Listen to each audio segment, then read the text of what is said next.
Welcome to Another Academy. In this video, we are going to discuss about connected sets in R. Okay, first let's start with the definition of separated sets. See, two non-empty subsets A and B are said to be separated if A intersection closure of B union closure of A intersection B is empty. Okay, union of these two is equal to empty. That means what? Both the sets are individually empty sets. That is A intersection closure of B and closure of A intersection B. Both are empty means the two sets A and B are said to be separated. Okay, that means they don't have any common points, isn't it?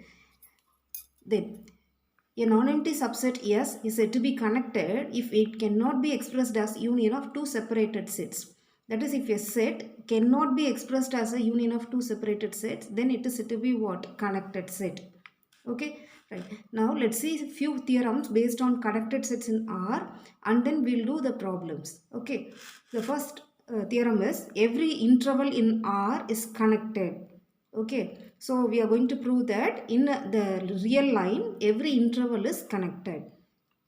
Okay, right, let S be an interval. Suppose as a contradiction I am assuming S is not connected. So it is not connected means what? It can be represented as union of two separated sets. Okay, S is not connected means S can be written as union of two separated sets. That is S equal to A union B. What do you mean by separated sets? A intersection closure of B equal to empty and closure of A intersection with B is equal to empty. Okay, so as a contradiction I am assuming like this. Okay, right. Now you see A and B are non-empty sets, no, by definition. So there exists some point P in capital A and Q in capital B, and they are not equal because they are separated, no, so they don't have any common points. So without loss of generality, let me assume that P is less than Q. Okay, now P belongs to A and Q belongs to B implies both the points belong to S. Okay, but S is an interval, no. So whenever two points are there in an interval, all the points in between the points P and Q will be there in S. Okay, that is the property of an interval. If you take any two points in the set, then the closed interval PQ will also contain in S because S is an interval. Okay, right. Now let me take two sets capital P and Q, which is defined as capital P equal to this PQ intersection with A, capital A, and Q equal to PQ intersection with B. Right? Then obviously small p belong to capital P and small q belong to capital Q. Therefore capital P and Q are non-empty, and also P is a subset of A and Q is a subset of B by the definitions of capital P and Q. Also you see they don't have any common points because already we said A and B are separated sets. No, separated set means what? They don't have any common points. So here since P is a subset of A and Q is a subset of B, this P and Q must be separated. Okay, right. Now you see Q is an upper bound, no, upper bound for capital P. Therefore it will have a supremum in capital R. I am taking small r as the supremum. Okay, now Q is an upper bound. Q is an upper bound and R is the supremum. That implies what? Supremum means it is the least upper bound. So R is less than or equal to Q because both are upper bounds, but R is the least upper bound means R is either less than or equal to Q. Okay, but P is less than or equal to R less than or equal to Q. That means R lies between P and Q. Right. Okay. Therefore what can we conclude? Since R is the supremum, any point greater than R cannot be in capital P. Okay, since R is the supremum, the points beyond R, greater than R, that is R to capital Q, sorry, R to small q, cannot contain any point of capital P. Right? Therefore, it is not there in capital P means it must be in Q, no, capital Q. Therefore, what is it? Now you take closure on both sides. So closed interval RQ is contained in closure of Q. So R belong to closure of Q. Now R belong to closure of Q implies R is not a point of P. Okay. So next what I am going to prove is R is not a point of Q also. So for that, now see R is the supremum of P, no, but R doesn't belong to P. Therefore R is a limit point of P. This is a property of supremum. That is, supremum of a set means if it doesn't belong to the P, belong to the set, then it must be a limit point of P. Therefore it must be a limit point means definitely it must be an adherent point. That means it belongs to closure of P.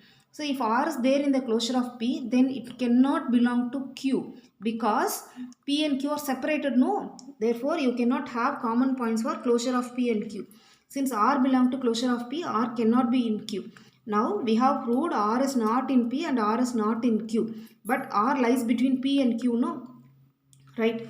Therefore, what we have arrived here is, I have a point in between P and Q, but it is not there both in P and capital P and Q. But capital P and Q form what? Union of capital P and Q is our yes, no. Therefore, this is a contradiction. That is, I find a point in between PQ, but that is not belonging to the interval yes. This is a contradiction. Therefore, S must be a connected set. So here what we have proved, every interval in capital R, that is a real line, is connected. Next, this is like a contradiction for the previous theorem. Every connected subset of R must be an interval. Okay, right? Let us take a non-empty connected subset S of R. We have to prove it is an interval. Suppose if it is not an interval, that means what? I can take three consecutive points P, Q, R. Okay, P less than R less than Q. Since I have assumed it is not an interval, this R must not be in S. Okay. Since I am assuming it is not an interval, this R may not belong to S. Now see, this is P, Q, in between R is lying. Now I am defining two sets, capital A and B. A as the collection of points in S which lie left to R. In this interval, no, some of the points of S will be lying, and this side also some of the points of S will be lying. So I am taking the points of S left to R. How will you define? A equal to S intersection minus infinity to R, and B equal to S intersection R to infinity. This is nothing but collection of points on the left hand side of R and on the right hand side of R. Definitely these two will be what? Separated sets, and S can be written as A union B, isn't it? Okay, so what we have arrived, that is A and B are separated sets and S is equal to A union B. This implies S is not connected. This is a contradiction, therefore S must be an interval. Okay, now let's see some problems. Which of the following subsets of R are connected? Q is not connected because it is not an interval, no. So what we have seen in the previous theorem, in the real line, a set is connected if and only if it is an interval. Okay, so Z is also not connected. R is connected because R can be written as open interval minus infinity to infinity. This is closed interval 0 to 1, hence it is connected. R minus 0, 1, this is not connected because this is not an interval. Okay, now see, this is union of two intervals. So again this is also not connected because they don't have any common points. Now this is a single interval, therefore connected. So connectedness is very simple in the real line. So in a real line, if you are given with any set, if you want to check connectivity, just use check whether it is an interval or not. If it is an interval, it must be connected. If it is not an interval, it is not connected. Okay, that's all. Thank you.